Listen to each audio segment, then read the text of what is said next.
Welcome guys to my new motovlog. Do you want to start motovlogging? And here's the reason why you should start motovlogging.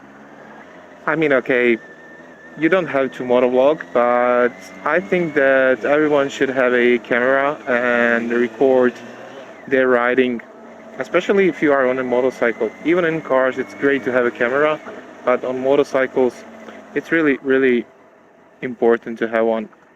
If you get in an accident, you will take more damage on a motorcycle than in a car.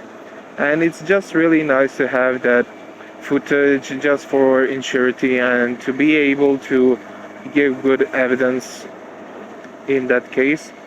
So yeah, that is why I think that it's important to have footage of your riding. And besides that, you can always film a lot of interesting stuff. So yeah, who knows, maybe you'll get a viral video out of it. But anyhow, I have 5 advice for you if you want to start motovlogging in 2020. The first thing is you need to ride a bike. Now you're gonna say, oh man, how smart are you? How did you think about that? I need to ride a bike to motovlog. Let me explain. Let me tell you what I think about it. You need to be confident and to be relaxed on your motorcycle if you want to motovlog. Why is that? Because talking and constructing sentences in your head takes up your valuable capacity of your brain. And believe me, if you are a beginner rider, all your mental capacity or your thinking will go to just thinking about riding, about the commands, where is my shifter, when should I shift, and stuff like that. Even though as I'm riding right now, I think about a lot of stuff besides riding. I think about what to say next. Did I say the last sentence right? When I mess up, how to fix, how to pick up. Where should I make a cut? And how can I do that in production and stuff like that. But just thinking about it constantly while I'm riding. And I can do that because I'm fairly relaxed and I'm confident in my riding skills right now and in my bike. So that is what I mean by you need to ride your bike. You need to ride a bike. The second thing is you need gear.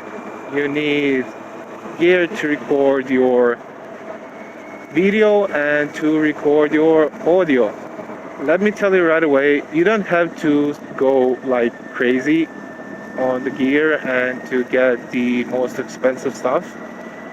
The standard resolution you will need from a camera is Full HD or 1080p, and make sure that you get a camera that can shoot in 60 FPS at that resolution, and also that it has electronic image stabilization.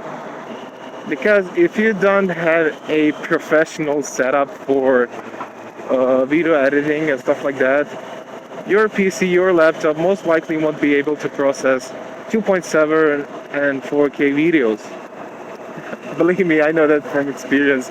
I wanted to shoot like 30 FPS 4K videos with image stabilization.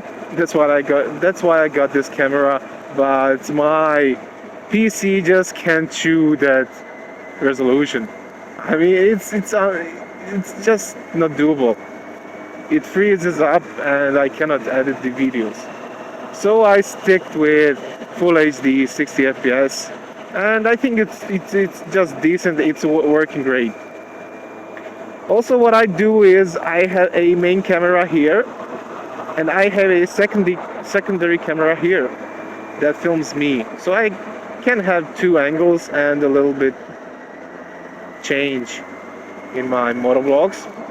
Also, I am using a external microphone that is hooked to my phone, and I record the audio separately. This is something really important if you want to motovlog. You need to record your voice. Believe me, the camera will get wind noise at most time. So you need to have a alternative to recording voice. Also, I am using a second phone to record the engine sound of my motorcycle. So in the end, I combine sound from 4 sources in production, just to minimize the wind noise and to get the best sound possible.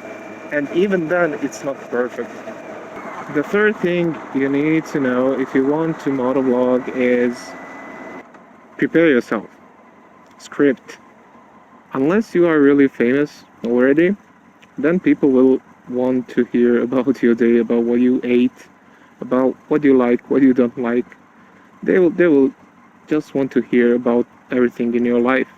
But if you are not famous, you need to script your vlogs to be able to give as to give the best content you can. For every vlog, I invest about 2 to 3 hours in preparing. And what I'd like to do is I just write down like short notes on a piece of paper and I stick it to my tank.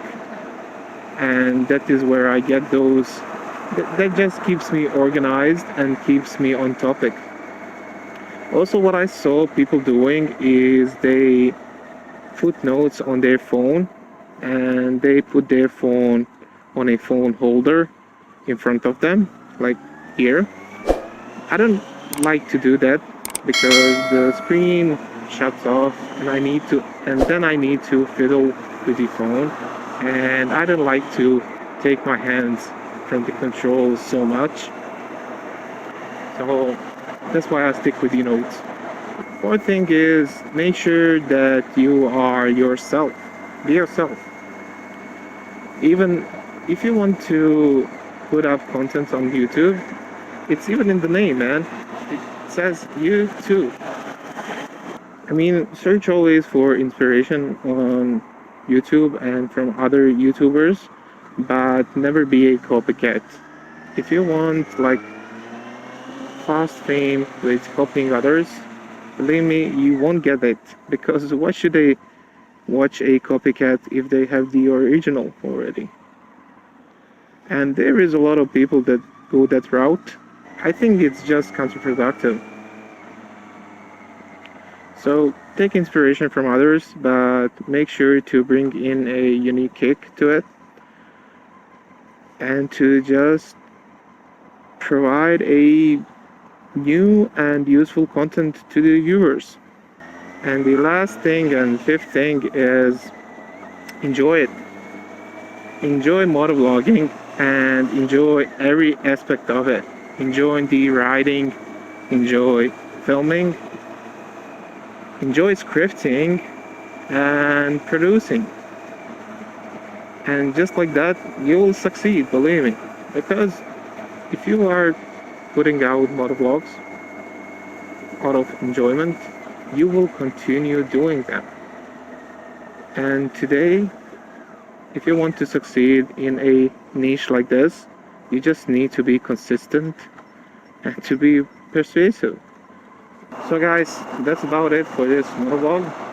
I hope that you enjoyed it, and if you did, please let me know in the comments below. Hit that like. Also, if you did not subscribe to my channel, subscribe to my channel for more content, and let me know, should I do more motovlogs in English? Because my channel is bilingual and I try to do both almost as equally, but I cannot really get to it that much, so the English motovlogs are pretty much suffering. But if you want me to do more stuff like this, just let me know.